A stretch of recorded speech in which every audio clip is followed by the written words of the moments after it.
तो hello and welcome back to शोम्स chemistry everyone. आज जो रिएक्शन या मैं कहूँ रिएक्शंस हम पढ़ने वाले हैं वो है वर्ड्स फिटिक और वर्ड्स फिटिक रिएक्शन। तो ये वीडियो इसलिए स्पेशल है क्योंकि पहली बार मैं 3 नेम रिएक्शन एक बार पढ़ा रहा हूँ इस नेम रिएक्शन की। पहले सारे मैंने अलग अलग कराया था, मतलब एक वीडियो में एक ही नेम रिएक्शन पढ़ा रहा था। तो इस केस में ऐसा क्यों सर? ऐसा इसलिए क्योंकि मेरा ये मानना है कि जब आप पढ़ रहे हो ये तीनों रिएक्शंस को, आपको हमेशा इन तीनों को एक साथ पढ़ना चाहिए क्योंकि ये काफी सिमिलर है। और जब आप इनको एक साथ याद करोगे ना तो याद करने में आसानी होगी, आप भूलोगे नहीं कभी। लेकिन अब जैसे एनसीईआरटी में दिया हुआ है, अलग अलग दिया हुआ है, ठीक है, कभी वर्ड्स दिया हुआ है तो कभी गैप पे फिटिक दिया हुआ है और वर्ड्स फिटिक दिया हुआ है। तो उससे लोग कंफ्यूज हो जाते हैं क्योंकि नाम सिमिलर है, काम भी एक्चुअली सिमिलर है, लेकिन क्योंकि अलग अलग दिया हुआ है, पहले पढ़ा था बाद में पढ़ा था, तो भूल जाते हैं। तो ऐसा नहीं करना है। चलिए देखते हैं कि क्या है, कैसे ये तीनों रिएक्शन को हम रिलेट कर सकते हैं। तो देखो, पहली बात तो आपको ये पता होना चाहिए कि ये जो रिएक्शंस है ना, ये रिएक्शंस विद मेटल है, ठीक है, और बहुत ही स्पेसिफिक है। तीनों ही reaction reaction with sodium metal है। तीनों ही अंडर रिएक्शन विद मेटल्स आपके किताब में लिखा हुआ है, आप देखोगे वहां पे है। तीनों ही है रिएक्शन विद सोडियम, ठीक है, metal, reaction with sodium metal, all three, ठीक है, ऑल थ्री के लिए लिख रहा हूं। अब डिफरेंस कहां पे आता है? डिफरेंस इस बात का है कि पहले हम देखते हैं वर्ड्स रिएक्शन, ठीक है, वर्ड्स रिएक्शन।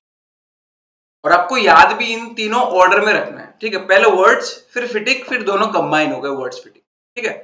तो वर्ड्स रिएक्शन अगर हम देखें, कौन से चैप्टर में ये सब? एल्किल एंड एरिल हैलाइड्स में, या फिर halo alkanes and halo arenes में, जो बुला लो। तो पहला क्या आता है? एल्किल हैलाइड या हेलो एल्कीन। तो हेलो एल्कीन ले लो भैया, ले लिया हेलो एल्कीन। हेलो एल्कीन, ये है ना हेलो एल्कीन, ठीक है, हेलो एल्कीन। अब हेलो एल्कीन के साथ सोडियम को डाल दो, ठीक है, सोडियम मेटल को। तो हेलो एल्केन के साथ अगर आप सोडियम मेटल को डालोगे तो रिएक्शन क्या होगा? अगर आपको कुछ ना पता हो, आपको ये तो पता होगा कि बहुत ही स्टेबल क्या होता है, सोडियम क्लोराइड बहुत स्टेबल होता है। तो ये X जो है ये तो स्टेबल क्लोराइड भी हो सकता है ना, स्टेबल नहीं, सॉरी, क्लोराइड भी तो हो सकता है। तो सिंपली NaCl निकाल दो, प्लस NaCl, ठीक है, प्लस NaCl हो गया। प्लस अगर NaCl हो गया तो बचा क्या? यहाँ पे R ही बचा है सिर्फ, तो सिर्फ R नहीं, इसको RR डबल कर दो, ठीक है। तो उसके लिए 2 करना पड़ेगा आपको, यहाँ पे 2 कर दो, ये भी 2 हो गया तो X भी 2 हो जाएगा।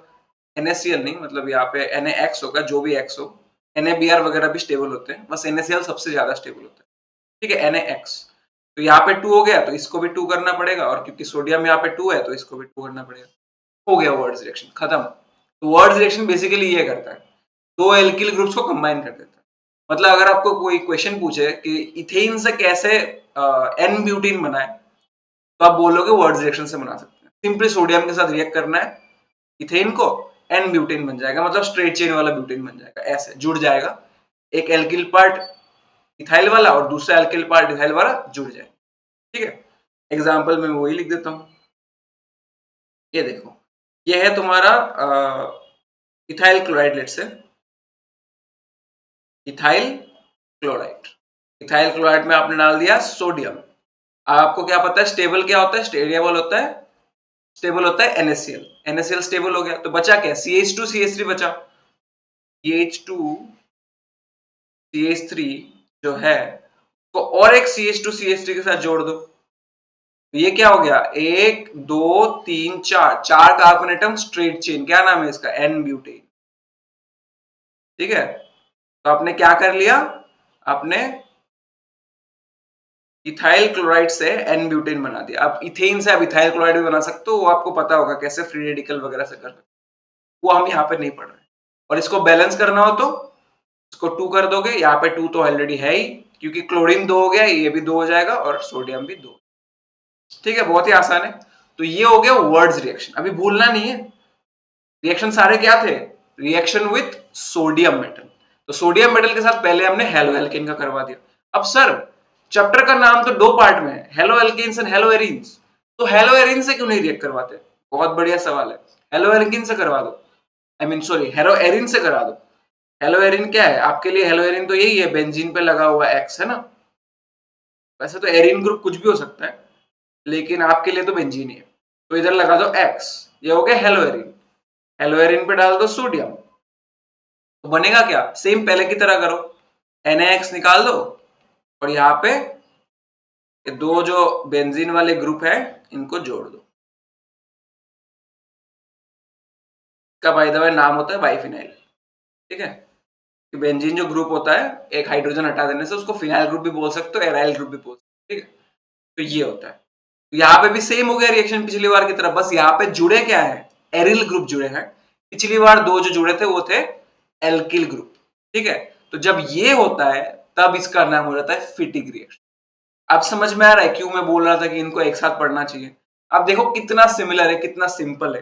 बस आपको रिएजेंट याद रखना है कि सोडियम के साथ होता है, वर्ड्स किसके साथ होता है? एल्किल हैलाइड के साथ। फिटिक किसके साथ होता है? एरिल हैलाइड के साथ। ठीक है, अब वर्ड्स फिटिक देखोगे, जिनके पास दिमाग है वो समझ गए होंगे वर्ड्स फिटिक क्या है। ये हो गया फिटिक रिएक्शन।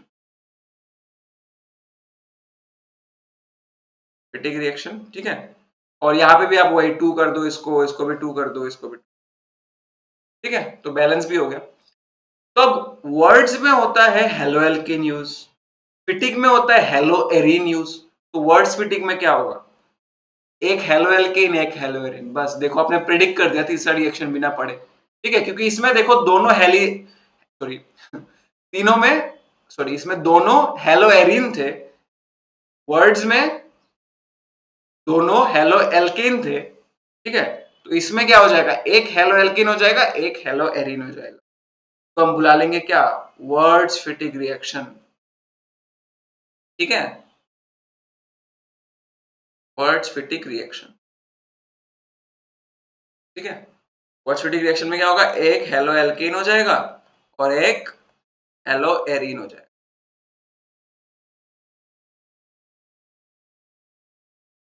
ठीक है, और आप डालोगे क्या? रिएजेंट तो सेम ही है, सोडियम। ठीक है, सोडियम आ जाएगा। फिर यहाँ पे आपको क्या निकालना है? NaX निकालना है ऑब्वियसली।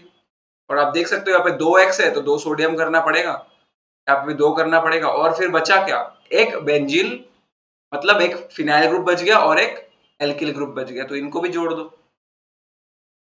एल्किल बेंजीन हो गया आपका प्रोडक्ट। ठीक है, इतना सिंपल था ये रिएक्शन तीनों। ठीक है, इसलिए हमेशा इन तीनों को एक साथ पढ़ो।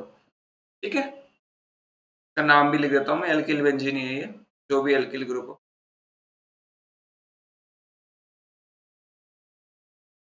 ठीक है, ये हो गया वर्ड्स फिटिक। फिटिक में दोनों एरिल, वर्ड्स में दोनों एल्किल, और वर्ड्स फिटिक में एक एल्किल एक एरिल। अब और एक बात जो आपको याद रखना है, सोडियम जिनको पता है उनको पता है, नहीं पता मैं बोल दूं, सोडियम जो है बहुत रिएक्टिव होता है, वो पानी के साथ इमीडिएटली फायर प्रोड्यूस कर देता है, एक एक्सप्लोजन हो जाता है। इसलिए हम पानी में उसका रिएक्शन नहीं कर सकते। उसके लिए हम ये सारे रिएक्शंस किस में करते हैं? ड्राई ईथर में। ठीक है, ड्राई ईथर में करते हैं। तभी में लिख दो अब ड्राई ईथर। ड्राई ईथर के बगैर लिखोगे तो थोड़ा सा गलती हो जाएगा, ड्राई ईथर लिखना है सब में आप। ठीक है,